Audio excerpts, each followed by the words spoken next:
Who's ready to win an election? Let's bring this thing home in 12 days, guys. We don't have a lot of time.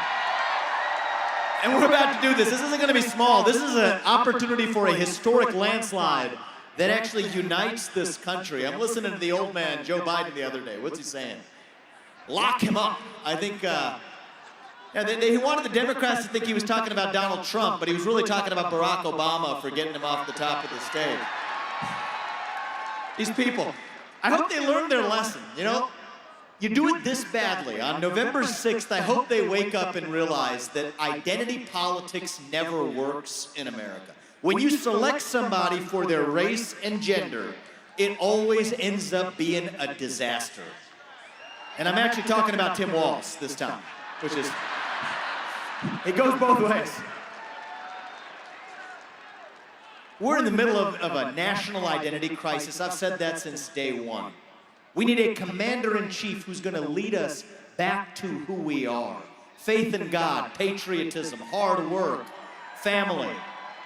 These things have disappeared only to be replaced by these new religions of wokeism or transgenderism or climatism or COVIDism.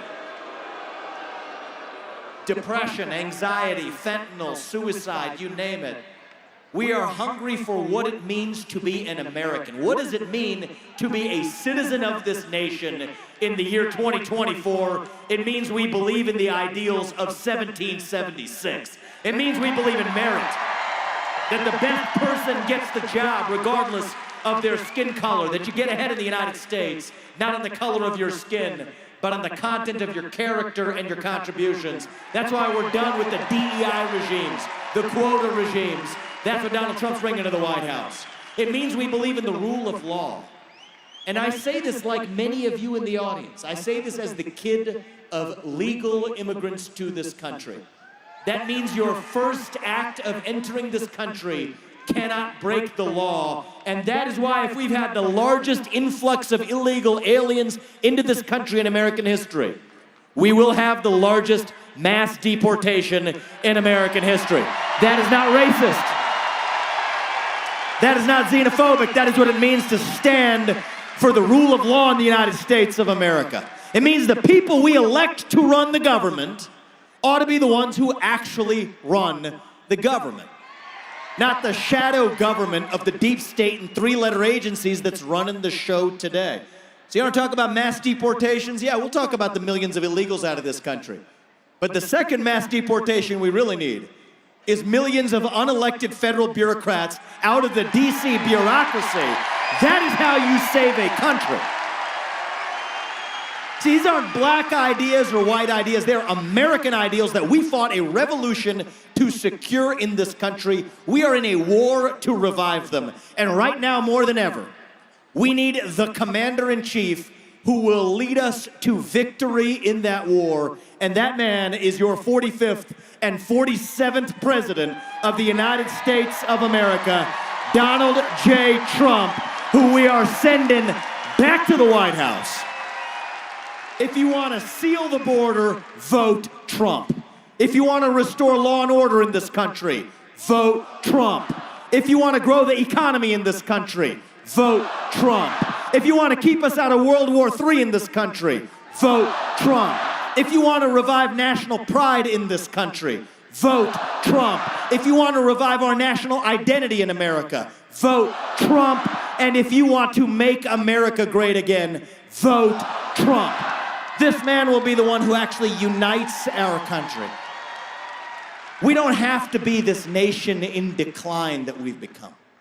We're not at the end of the ancient Roman Empire. We don't have to be. We still can be a nation.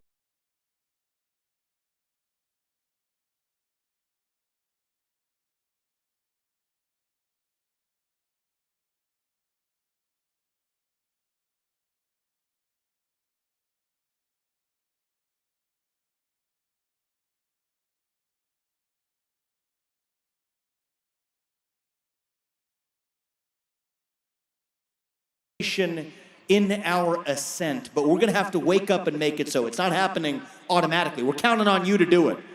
Nevada, get out there. I got 3 words for you. Vote, vote, vote. Give it to you real straight. I don't like early voting. I don't. I'm not a fan of it.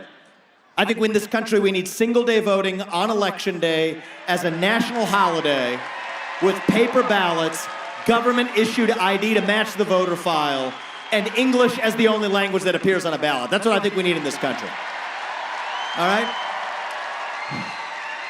But in order to get there, we got to actually win the election. You have to be able to win by the rules we have in order to change them to what they should be. So this one time, I don't love it, but this one time, do what we need to do to win.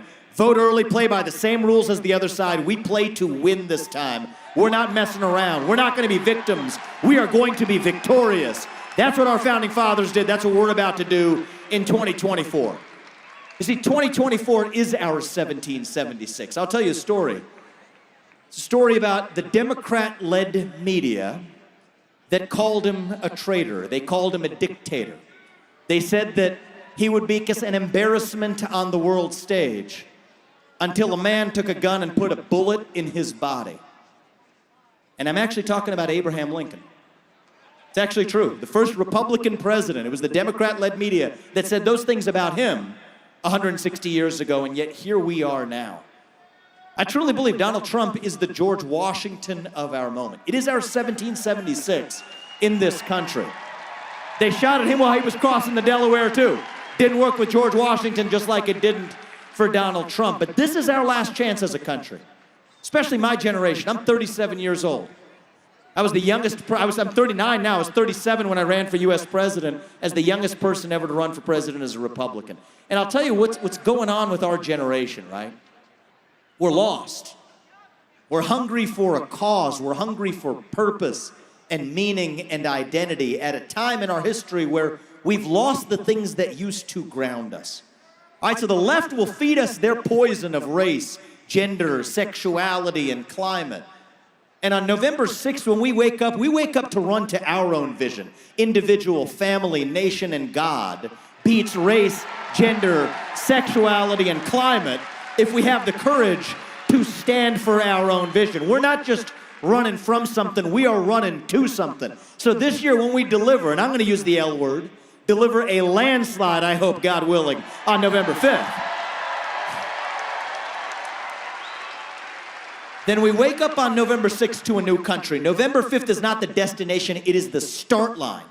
It is the start line for the revival of our country. If we don't get this before my kids are in high school, my older son's 4 years old. I was with him this morning before being with President Trump in Phoenix, and then we came here. I'm going to be back with him tonight. If he's in high school before we get this right, I don't think we have a country left. That's the time horizon we're working with. But this is our chance to do it. Donald Trump's going to do his part, I promise you that.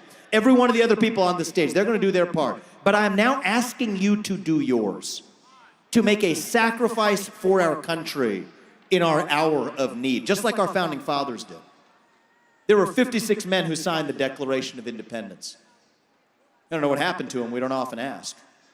12 of them had their homes ransacked and burned to the ground by the British. 5 of them were captured by the British and tortured until their deaths. 9 of them died in the American Revolution. 3 more of them had their own kids die in the American Revolution. They didn't do it for them. They did it for us so we could be here 250 years later enjoying the blessings of liberty in the greatest nation known to the history of mankind. And I refuse to be the generation that squanders it. We've been taught to celebrate our diversity and our differences for so long that we forgot all of the ways we are the same as Americans, bound by that common set of ideals. It is up to us to revive them. So 2024 is our 1776. We're going to fight for it, so we will look our kids in the eye and mean it when we tell them, you get ahead in the United States of America with your own hard work, your own commitment, your own dedication. And that, you know what, you are free to speak your mind at every step of the way. That is the American dream. That is what we are running to. That is what won us the American Revolution. That is what reunited us after the Civil War and World War I and World War II and the Cold War. That is what still gives hope to the free world. And if we can revive that dream over group identity and victimhood and grievance, that nobody in the world, not a nation, not a corporation, not a virus, not China, and certainly not Kamala Harris or Tim Walz is going to defeat us. That is what American exceptionalism is all about, and that is what we will revive to save this great nation. Thank you all and your families. May God bless you and our United States of America. Do not stop fighting, guys. Let's get this done.